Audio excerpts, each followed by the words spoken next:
Once again, the microphone wasn't on. I went through the whole thing again.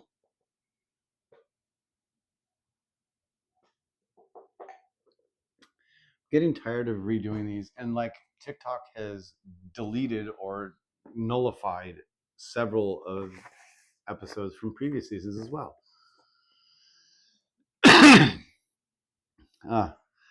Emily Laser Princess, Pink Raccoon. Part of my notes are back here. Season 4, Episode 10, Hush. I probably fell asleep in class at some point. I don't remember it happening, nor ever being told I had done so. It's just such a common trope in every TV show with students involved, and yet I don't understand it because apparently it's a widespread issue for students. But even if class was boring, I'd just be out there drawing or, writing my own shit about whatever. And keep busy.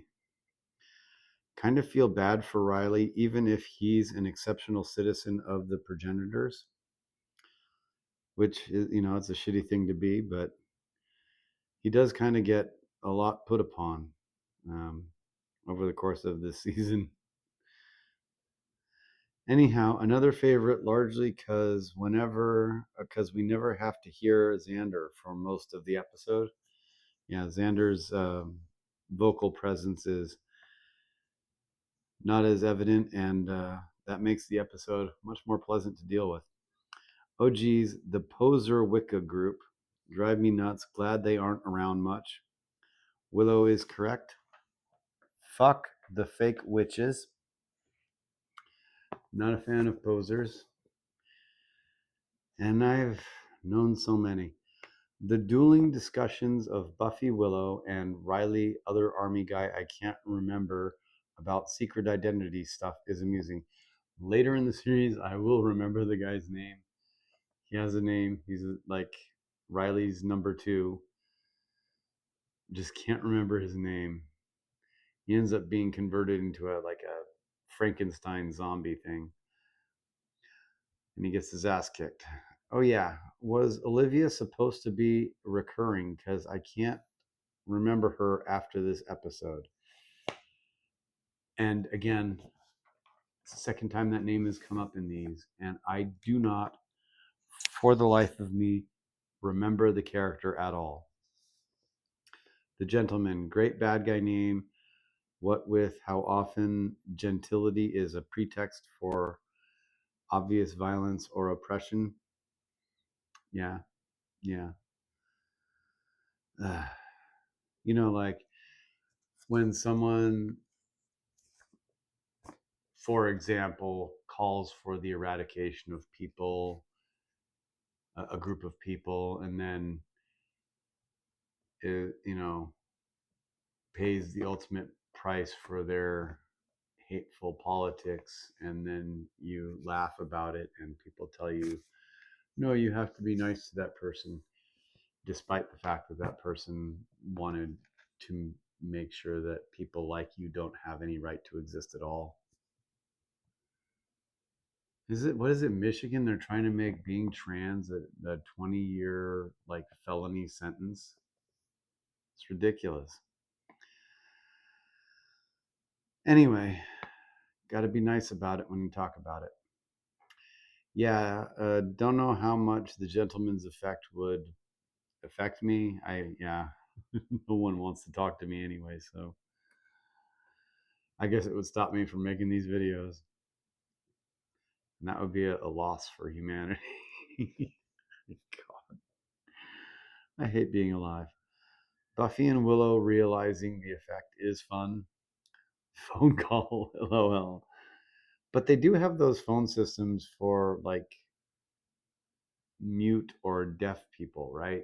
Like TTY, I think.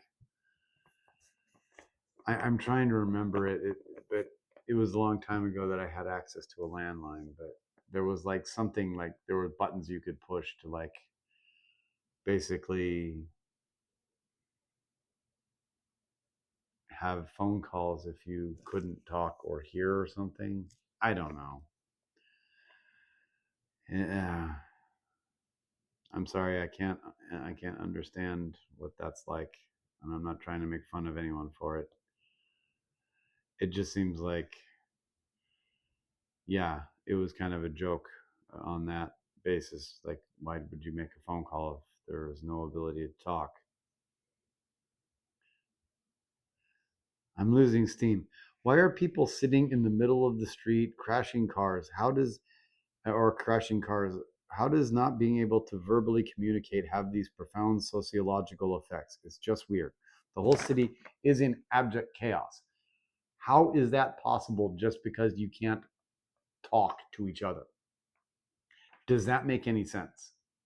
And I'm not talking about like, even like at this point in time, obviously it would make even less sense because you can just text. Back then, you had paper, you had pens, you had whiteboards, you know, like the idea that we would descend into absolute, like, you know, mindless animalistic frenzies because you couldn't talk doesn't make any sense. And it's not like, I'm not saying like there's anything wrong with the episode for it. It's just kind of weird. Gentlemen themselves are wonderfully creepy, kind of remind me of John Waters a little bit. Their minions are so dumb though, with the straight jackets and all. They're dumb. Jar Hearts cracked me up. I don't know if that was just from watching it and saying Jar Hearts to myself or if someone actually said it in the episode, but yeah, Jar Hearts. Because we have jar heads, right? Giles's lecture, love with the music and stuff. He's got the projector and he's, you know, got little doodles and things.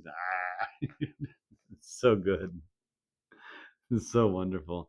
I think he should do all of his lectures that way. Anya isn't shocked by Giles's gory drawings. Yeah, she doesn't care. She's a demon, or she was. She's probably seen 1,000 times worse. Tara in over her head being chased. Yeah, scary bit.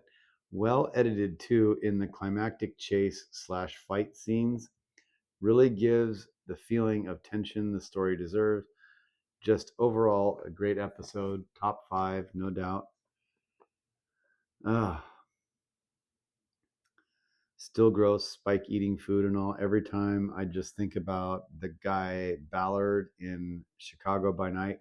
He's like this massively fat Ventru vampire who has people brought into his Italian restaurant and eats huge amounts of food in front of them, like vampires.